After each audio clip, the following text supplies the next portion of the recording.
दोस्तों नमस्कार, मैं हूं नारायण सिंह चारण और आप सभी का स्वागत है हमारे YouTube चैनल पर।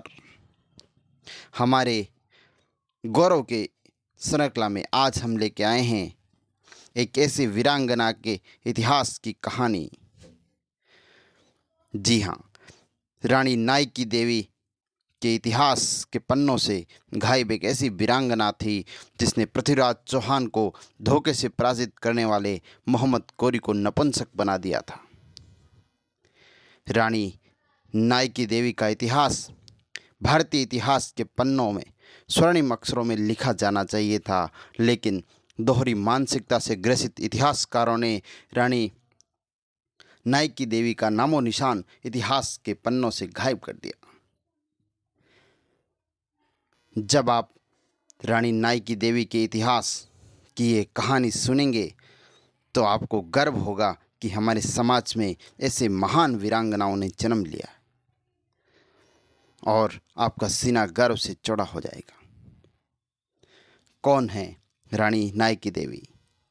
रानी नाइकी देवी का पूरा नाम रानी नाइकी देवी सोलंकी, गुजरात राज्य की राजधानी अहिलवाड़ा में चालुक्य वंश के महाराजा शिवचिता परमंडी, जो कि कदंब के महामंडलेश्वर थे, उनकी पुत्री और चालुक्य वंश के अजय सिंह की पत्नी, मूलराज द्वितीय और भीमदेव द्वितीय की माता। इन्होंने मोहम्मद गौरी के साथ युद्ध किया और 1178 ईस्वी में हुए युद्ध में मोहम्मद गौरी को बुरी तरीके से पराजित करके वापस लौटा दिया। गुजरात के चालुक्य वंश की राजकुमारी नाइकी देवी सोलंकी का जन्म गोवा में हुआ था। बचपन से युद्ध कला में महारत हासिल करने वाली राजकुमारी नाइकी देवी सोलंकी एक कुशल कूटनीतिज्ञ भी थी। इनके पिता महाराज शिवचिता परमांडी कदंब के महामंडलेश्वर थे। जब राजकुमारी नाइकी देवी सोलंकी बड़ी हुई तो उनका विवाह गुजरात के अजयपाल सिंह के साथ हुआ। अजयपाल सिंह गुजरात के महाराज महिपाल के पुत्र थे। सन 1175 ईस्वी में अजयपाल की उनके ही अंगरक्षकों ने हत्या कर दी। महाराज अजयपाल सिंह का कार्यकाल मात्र 4 वर्षों का रहा, जो 1171 से 1175 तक इन्होंने राज किया। रानी नाइकी देवी के हाथों राज्य की कमान महाराजा अजयपाल सिंह की मृत्यु के पश्चात अहिलवाड़ा, जो गुजरात की राजधानी थी, उसकी कमान नाइकी देवी सोलंकी के हाथ में आ गई, क्योंकि इस समय इनका पुत्र बहुत छोटा था। अजयपाल सिंह सोलंकी और रानी नाइकी देवी सोलंकी के 2 पुत्र थे। बड़े पुत्र का नाम मूलराज द्वितीय और छोटे पुत्र का नाम भीमदेव द्वितीय था। गुजरात राज्य के लिए संकट का समय था, क्योंकि विदेशी आक्रांताओं की और दुश्मनों की नज़र इस राज्य पर थी। अजयपाल सिंह की मृत्यु के पश्चात कई दुश्मन तिरछी नज़रों से इस राज्य की आमदनी और धन दौलत पर कब्जा जमाना चाहते थे। गुजरात राज्य के सामने पहला संकट तो ये था कि राज्य की कमान किसको सौंपी जाए।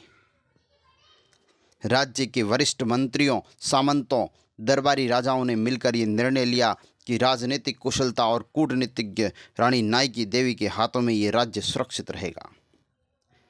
उन्हें राज्य की कमान सौंपने का निर्णय लिया गया, परंतु रानी नाइकी देवी ने ये कहकर राज्य की कमान संभालने से मना कर दिया कि ये नियमानुसार सही नहीं है।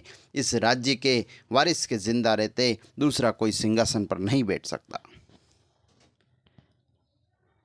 लेकिन जब सामंत और मंत्री अपनी बात पर अड़ गए तो रानी देवी ने एक निर्णय लिया कि वे राज्य की कमान अपने हाथ में नहीं ले सकती, लेकिन इस राज्य के उत्तराधिकारी मूलराज द्वितीय की प्रतिनिधि बनकर उनका मार्गदर्शन करने के लिए तैयार हो गई। महाराजा मूलराज द्वितीय के राजा बनने के पश्चात कुछ ही समय तक गुजरात राज्य में सब कुछ शांतिपूर्ण था, लेकिन धीरे धीरे चारों तरफ दुश्मनों ने इस राज्य को जीतने और धन दौलत लूटने के इरादे से अपनी तैयारियां शुरू कर दी थी। गुप्तचरों के माध्यम से रानी नायकी देवी को सूचना प्राप्त हुई कि किसी भी समय विदेशी आक्रांता राज्य पर आक्रमण कर सकते हैं। मोहम्मद गौरी, जो एक तुर्की लुटेरा था जो हौसी और आक्रांता था, अपने राज्य को बढ़ाने के लिए सन 1178 ईस्वी में विशाल सेना के साथ गुजरात की राजधानी अनिलवाड़ा की तरफ निकल पड़ा। मोहम्मद गौरी का उद्देश्य था गुजरात राज्य को जीतना। इसी को मद्देनजर रखते हुए अनिलवाड़ा से 40 मील दूर आबू पर्वत के पास गद्दार घाटा नामक घाट पर मोहम्मद गौरी ने तंबू लगाकर अपना सैन्य शिविर स्थापित कर लिया। मोहम्मद गौरी ने रानी नायकी देवी के साम्राज्य पर सीधा आक्रमण नहीं करके अपने दूत के साथ संदेश भिजवाया कि रानी और उसके बच्चों के साथ साथ राज्य के सभी महिलाओं और कन्याओं को धन दौलत समेत मुझे सौंप दिया जाए, नहीं तो मैं सभी को मौत के घाट उतार दूंगा। जब मोहम्मद गौरी का दूत संदेश लेकर रानी नायकी देवी के दरबार में पहुंचा तो रानी ने संदेश पढ़ा और उसका जवाब देते हुए मोहम्मद गौरी को लिखा कि हम आपकी सभी शर्तें मंजूर करते हैं।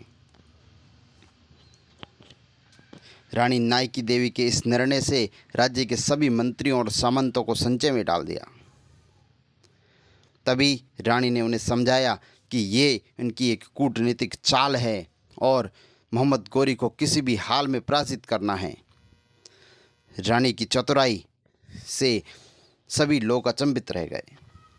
रानी नायकी देवी ने नाडोल के राजा कल्हण देव चौहान के यहाँ पर राज्य की सभी स्त्रियों और कन्याओं को सुरक्षित भेज दिया। रानी नायकी देवी ने नए सेनापति कुंवर रामवीर को आदेश दिया कि वे कुछ सैनिकों के साथ मेरे से कुछ दूरी पर रहें। पूर्व योजना के अनुसार रानी ने 200 वीर और बलशाली योद्धाओं को आदेश दिया कि तुम भेष बदलकर मोहम्मद गौरी की सेना में शामिल हो जाओ। कुछ योद्धा आबू पर्वत की तलेटी में छुप गए। इस तरह से रानी ने मोहम्मद गौरी को भ्रम में रखने के लिए अपनी सेना के 25,000 सैनिकों को अलग अलग भागों में बांट दिया। पूरी योजना बनने के पश्चात रानी नायकी देवी अपने दोनों पुत्रों मूलराज और भीमदेव को अपनी पीठ पर बांधा और घोड़े पर बैठकर मोहम्मद गौरी के सैन्य शिविर की तरफ निकल पड़ी। ऐसा लगा जैसे साक्षात मां चंडी युद्ध के मैदान में उतर आई है।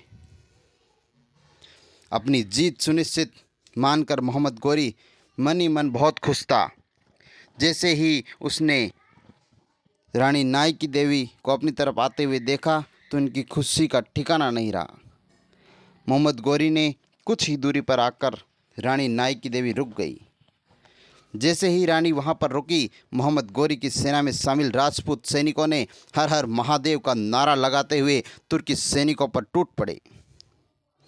रानी नायकी देवी सोलंकी के साथ घुड़सवार सैनिक, पैदल सैनिक और हाथियों पर सवार सैनिकों को देखकर मोहम्मद गौरी के पैरों तले जमीन खिसक गई।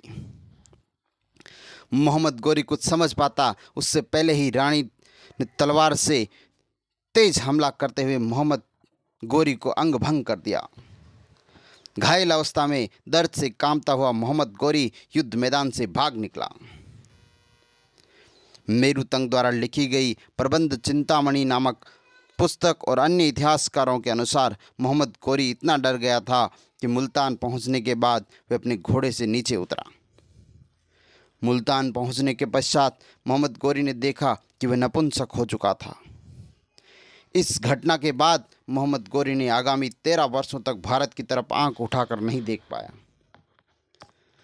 मोहम्मद गौरी और रानी नायकी देवी सोलंकी के मध्य हुए इस युद्ध में दिल्ली के सम्राट कल्हण देव चौहान ने रानी की सहायता की।